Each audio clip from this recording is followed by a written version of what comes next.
आइए सुनते हैं आज की मुरली को कहानी के माध्यम से, ताकि आप इसे आसानी से समझ सके। कहानी का शीर्षक है राजकुमार नील और 5 धोखेबाज द्वार। राजकुमार नील और 5 धोखेबाज द्वार। एक बड़े शहर में नील नाम का एक लड़का रहता था। वह बहुत अच्छा था, सबकी मदद करता था, पूजा पाठ भी करता था। लेकिन उसके अंदर एक कमी थी। वह खुद को बहुत अच्छा समझता था, पर अपनी कमजोरियों को जांच नहीं करता था। एक दिन उसके शहर में एक वृद्ध शिक्षक आए। लोग उन्हें प्यार से बाबा जी कहते थे। उनके चेहरे पर अजीब सी शांति थी। जो भी उनके पास बैठता, उनके मन को सुकून मिल जाता। नील भी उनके पास पहुंचा। बाबा जी ने मुस्कुराकर पूछा, बेटा, तुम अपने आप को जानते हो? नील बोला, हाँ बाबा जी, मैं अच्छा इंसान हूँ, किसी का बुरा नहीं करता हूँ। बाबा जी मुस्कुराए और बोले, अच्छा, लेकिन क्या तुमने कभी अपने आप से पूछा कि तुम्हारी कर्मेंद्रियां तुम्हें धोखा तो नहीं देती? नील चौंक गया। धोखा? मैं समझा नहीं। बाबा जी ने उसे पास के एक शांत बगीचे में ले आए। वहां एक पुराना महल था, जिसके 5 बड़े द्वार थे। बाबा जी बोले, यह तुम्हारे जीवन का महल है। इसके 5 द्वार हैं: आंखें, कान, मुख, मन और कर्म। अगर ये वश में हो तो इंसान राजा बन जाता है, और अगर ये चलाएमान हो जाए तो इंसान खुद का दुश्मन बन जाता है। नील ने हंसकर कहा, बाबा जी, इतना मुश्किल नहीं होगा। तभी महल का पहला द्वार खुला, आंखों का द्वार। अंदर एक बहुत सुंदर बाजार था। चमकती चीजें, सुंदर लोग, सजावट, हर तरफ आकर्षण था। एक आदमी ने नील से कहा, देखो, उधर कितना सुंदर दृश्य है। नील देखने लगा, फिर दूसरा, तीसरा। धीरे धीरे उसका मन भटकने लगा। वह भूल गया कि वह यहाँ क्या सीखने आया था। तभी बाबा जी ने आवाज दी, नील, संभलो। सबसे पहले धोखा देने वाली कर्मेंद्रिय कौन है? नील चौंक कर बोला, शायद आंखें। हाँ, बाबा जी बोले, आंखें इंसान को बहुत जल्दी खींच लेती है। इसलिए हर दिन खुद से पूछो, आज मेरी दृष्टि कहाँ कहाँ गई? फिर बाबा जी ने उसे एक छोटी डायरी दी। उस पर लिखा था, पोता मेल, अपनी सच्ची जांच। बाबा जी बोले, हर रात लिखना, आज किस कर्मेंद्रिय ने मुझे धोखा दिया, किस बात में मैं हारा, किस बात में मैं जीता। नील को यह बात अजीब लगी। उसने सोचा, इतनी छोटी छोटी बातें भी लिखनी पड़ेंगी। बाबा जी ने कहा, बेटा, महल बाहर से नहीं, अंदर से जीतना पड़ता है। जो अपनी छोटी गलती नहीं देखता, वह बड़ी मंजिल नहीं पा सकता। अगले दिन नील ने डायरी लिखनी शुरू की। आज मैं एक दोस्त से जल गया। आज मेरी नजर गलत जगह चली गई। आज मैंने गुस्से में ऊंची आवाज में बात की। धीरे धीरे उसे महसूस होने लगा कि वह उतना परफेक्ट नहीं था जितना वह समझता था। एक दिन बाबा जी ने पूछा, अगर तुम्हें राजा बनना हो तो क्या सिर्फ इच्छा से बन जाओगे? नहीं, नील बोला, मेहनत करनी पड़ेगी। ठीक, बाबा जी बोले, जो अपने ऊपर राज्य नहीं कर सकता, वह दुनिया पर राज्य कैसे करेगा? फिर उन्होंने कहा, तुम्हें एक वायदा करना होगा। कोई भी कर्मेंद्रिय मुझे चलाए मान नहीं कर सकती। मैं उन्हें अपना मालिक नहीं, सेवक बनाऊंगा। नील ने हाथ जोड़कर कहा, मैं वायदा करता हूँ, लेकिन परीक्षा अभी शुरू हुई है। माया के तूफान और असली युद्ध अब आने लगे थे।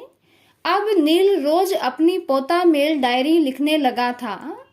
पहले उसे लगता था कि यह सब बेकार है, लेकिन कुछ दिनों बाद उसे समझ आने लगा कि असली लड़ाई बाहर नहीं, अपने मन और कर्मेंद्रिय से है। एक सुबह बाबा जी ने कहा, आज तुम्हारी दूसरी परीक्षा है। नील तैयार हो गया। इस बार महल का दूसरा द्वार खुला, मुख का द्वार। अंदर एक विशाल कमरा था। वहां तरह तरह के स्वादिष्ट पकवान रखे थे, मिठाइयाँ, फल, स्वादिष्ट भोजन। एक आदमी धीरे से नील के पास आया और बोला, कोई नहीं देख रहा, थोड़ा छिपकर खा लो। नील ने सोचा, इतना सा ही तो है। उसने थोड़ा सा उठाकर खा लिया। तभी अचानक चारों तरफ अंधेरा छा गया। बाबा जी सामने आ गए। नील, क्या किया तुमने? नील डर गया। बस थोड़ा सा ही तो लिया। बाबा जी गंभीर होकर बोले, गलती छोटी नहीं होती बेटा, वो आदत बड़ी बनती है। कख का चोर सो लख का चोर। जो छोटी बात में ईमानदार नहीं, वह बड़ी मंजिल कैसे पाएगा? नील का सिर झुक गया। उस रात उसने डायरी में लिखा, आज मैंने छिपाकर लिया, मैं खुद से हार गया। लेकिन उसी रात कुछ अजीब हुआ। उसके सपने में एक काला साया आया। वह बोला, मैं हूं माया। तुम सोचते हो तुम जीत जाओगे, मैं तुम्हारी आंखों, मन और इच्छाओं से तुम्हें हरा दूंगी। अगले दिन से नील के अंदर अजीब अजीब ख्याल आने लगे। कभी गुस्सा, कभी आकर्षण, कभी आलस, कभी बेकार की सोच। वह परेशान हो गया। दौड़कर बाबा जी के पास गया। बाबा जी, मैं हार रहा हूँ, मन बहुत भटकता है। बाबा जी मुस्कुराए। अच्छा है। नील हैरान हुआ। हाँ, अब तुम्हें पता तो चला कि युद्ध सचमुच है। पहले तो तुम सोते हुए सैनिक थे। फिर बाबा जी उसे एक पहाड़ी पर ले गए। वहां दूर तक लोग भागते दिख रहे थे, कोई पैसे के पीछे, कोई नाम के पीछे, कोई सुंदरता के पीछे। बाबा जी बोले, देखो दुनिया भर के लोग कमाई में लगे हैं, लेकिन यह सब यही खत्म हो जाएगा। तुम्हें अविनाशी कमाई करनी है। कैसे? नील ने पूछा। बाबा जी ने अपने हृदय पर हाथ रखा। याद, जितना याद करोगे उतना बल मिलेगा। फिर उन्होंने कहा, जब मन भागे बस दिन से कहना, बाबा आप मेरे साथ हो। उस दिन से नील यह अभ्यास करने लगा। लेकिन माया इतनी जल्दी हार मानने वाली नहीं थी। एक दिन उसके पुराने दोस्त आए। चलो मजे करते हो, इतने नियम क्यों निभाते हो? उसे भी लगा कि करना चाहिए। उसी रात उसने एक सपना देखा। एक राजा था, लेकिन उसका अचानक मुकुट गिर गया। एक आवाज आई, जो अपने ऊपर राज्य नहीं कर सकता, उसका राज्य छिन जाता है। सुबह वह रोता हुआ बाबा जी के पास पहुंचा। बाबा, मैं कमजोर हूँ। बाबा जी ने प्यार से कहा, कमजोर नहीं, अभ्यास में रहो। धीरे धीरे उसके अंदर शांति आने लगी। लेकिन सबसे बड़ी परीक्षा अभी बाकी थी। अब नील पहले जैसा नहीं रहा था। वह रोज अपना पोता मेल लिखता और बाबा को याद करता। एक दिन बाबा जी ने कहा, नील, आज तुम्हें महल का अंतिम भाग दिखाऊंगा। वे दोनों उस पुराने महल के सबसे ऊंचे हिस्से में पहुंचे। वहां एक बड़ा दरवाजा था, जिस पर लिखा था कर्मातीत अवस्था। नील खुश होकर बोला, तो अब मैं पहुंच गया। बाबा जी मुस्कुराए। नाम पढ़ लेने से मंजिल नहीं मिलती बेटा। जैसे ही दरवाजा खुला, अचानक तेज आंधी चलने लगी।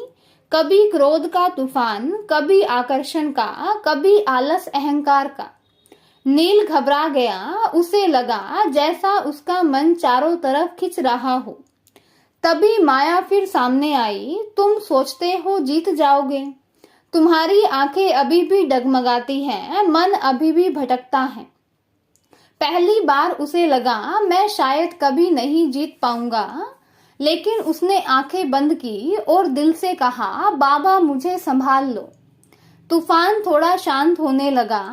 तभी सामने 5 दीपक जल उठे।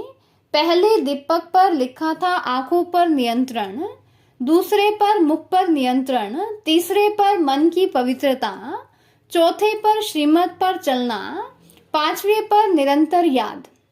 एक आवाज आई, जो इन 5 को अपना लेता है वही अपने ऊपर राज्य करता है।